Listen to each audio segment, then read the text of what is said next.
Wanted fugitives avoiding law enforcement. But not folks digging through social media. In Stark County, deputies recently launched a Fugitive of the Week page, and Facebook users keep turning in suspected criminals. Bob Jones reports the posts are getting even more attention because of the search for the latest fugitive with the unusual street name.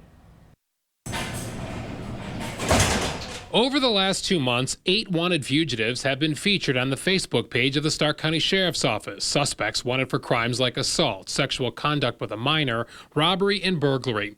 Social media users are closely monitoring and calling in anonymous information. They just call and say, hey, I know where this individual's at, and they tell us where they're at, and we send our investigators to go get them. In fact, 6 of the 8 fugitives have been arrested, all thanks to tips from people scrolling through Facebook. We, as law enforcement, we have to kind of steer ourselves also to that same platform, because if not, we're going to be left behind. Major CJ Stan says this week's suspect is getting the most attention yet. He's 19, has drug warrants, and his name is Tyler Selway, Who is also known as the Gingerbread Gangsta on the streets. That's right. Deputies say Selway also goes by something part folktale, part street name, Gingerbread Gangsta.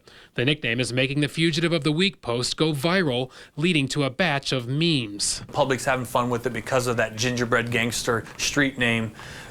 We have had posts for, gingerbreads and gingerbread houses. Major Stan says the power of social media is on display with all of those tips leading to arrests. As for the man known as the Gingerbread Gangsta, the post about him has been shared about 1,000 times. That's not a bad thing. It shows the power of what social media is, but it also is getting the attention out there that we're looking for him. While the search for Selway continues, the Sheriff's Office plans to keep posting another wanted fugitive each Wednesday. Stan's expected the post to generate leads, but is surprised the social media following has led to so many arrests so quickly. We let our social media find them for us. In Stark County, Bob Jones, News 5.